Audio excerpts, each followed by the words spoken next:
So a couple of days ago, I had a very interesting client, and one of the things that I found that he responded extremely well was actually using the Socratic questioning. For those of you that are unfamiliar with Socrates, well, he is kind of the most important figure of perhaps modern psychology.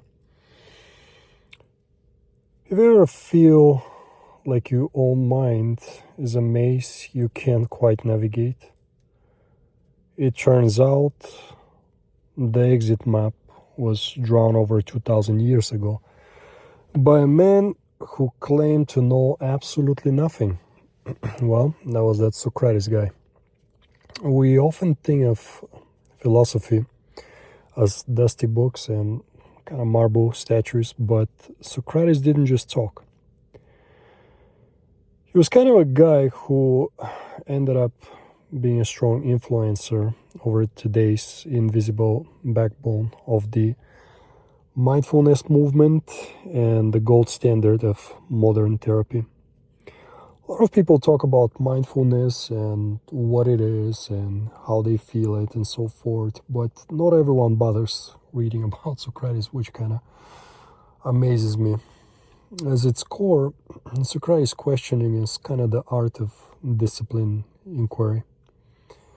Instead of giving answers, you ask questions that strip away assumptions until only the truth remains. I must say that certainly helped me a lot in, I guess, the last, roughly speaking, 5-6 years of my life. But going back to psychology itself, well, in modern psychology, and more specifically, it's called a CBT, cognitive behavioral therapy. This is more or less the superpower tool used to dismantle anxiety.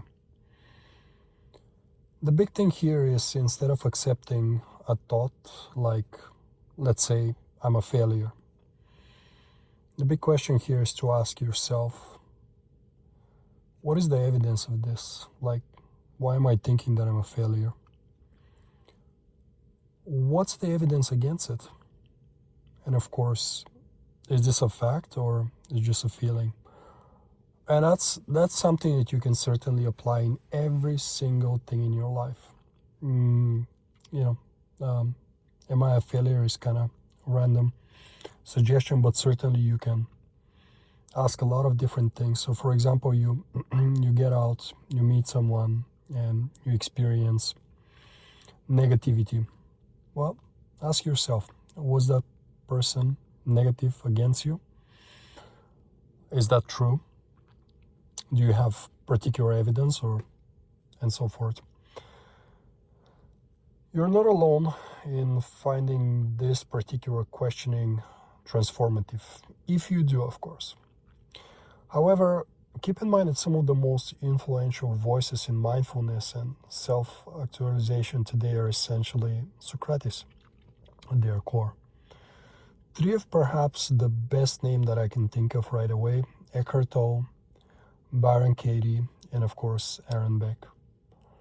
Now, while Eckhart Tolle, he leans into Zen as his core teaching of observing the thinker, it's pure Socrates. He asks us to question the validity of the ego's constant chatter.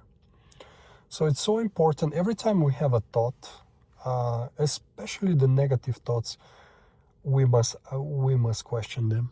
And we must question them again and again and again. And that's pretty much what Eckhart Tolle kind of challenges all of us.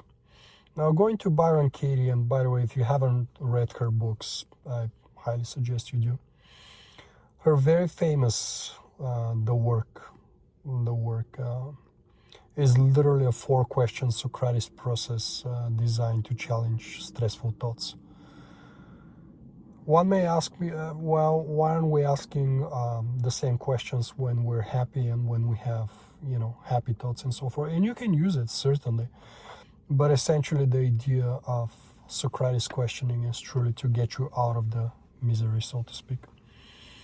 I did mention Aaron Beck, and that's mostly considered the father of cognitive behavior therapy, has built an entire clinical empire on the foundation of Socrates dialogue to help people rewire their brains. Well, I'll be honest, as I mentioned earlier, Socratic questioning hasn't just been an academic interest for me. It's at this point, I guess it's turned into a lifeline. In my personal life, there've been countless moments where I felt overwhelmed by a narrative I've created in my head. By stopping to ask, is this actually true? Or just a story I'm telling myself? Essentially, the weight of the situation usually evaporates. Is the difference between being trapped in a storm and realizing you're the one holding the remote to the weather. I use it on a daily basis for many different reasons. And at this point, kind of feel comfortable to say that I've turned it into my little superpower. The beauty of this tool, it's the simplicity. It's accessible to anyone, anywhere. All it requires is a moment of courage to stop the momentum of bad mood. Unfortunately, we are wired to have bad mood quite often. In fact, there are a lot of clinical studies showcasing that bad mood and negative thoughts are certainly overpowering us if we had to compare them with happy thoughts and beautiful moments in life. So think about it. There are a couple of techniques that people are using. One of the, I guess, most modern one is stop and breathe. I personally don't see anything overly modern, but in reality, it works very well. When the heart rises, when you start feeling negative towards a person, a thing, situation, a thought, pause. Oxygen is essentially the fuel for logic. Pause. And very often I will recommend to my clients, and I actually recommend to myself, wait an hour. And if an hour does not resolve your thoughts, wait a second hour and third. It is far better saying nothing and thinking through than just jumping to conclusions. Second one that I think it works quite well is truly the step back. Basically distance yourself from the thought. You're not your thoughts, understand that, and remember, you're not the one hearing them. Thoughts are just thoughts. Unless we act on the thoughts, unless we create a whole story behind those thoughts, they come and go. Third, is really ask yourself, does this thought serves me? What would I tell a friend in this exact position? And in reality, most of the time, if you think about it, we would probably give a very decent advice to any of our friends, relatives, acquaintances, and we'll tell them, hey, pause, stop.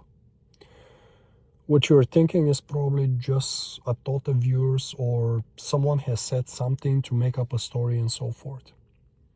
So unless you're looking for drama in your life, then think about it. One of the big things that Socrates has said was, the unexamined life is not worth living. So essentially, if you're not thinking through, and if you're not questioning it, most importantly, it's not worth living, which one may say it's a bit drastic, but it's not up to me to judge. You see, if you take just 10 seconds to breathe and apply a Socratic lens to your day, you're not just thinking, you're evolving. It's a tool that can quietly, literally, actually, change your life for good. keep that in mind and put some thoughts. Now, unfortunately, Socratic questioning will not make us less tired from our busy days. It will not necessarily make us less aggravated with certain situations, but it will help us see life through different lenses. Well, I hope this 2,400, roughly speaking, years old life hack is helpful. It helps me, and I hope that it helps you guys. Thanks for surviving another audio of mine. Catch you in the next one. Bye.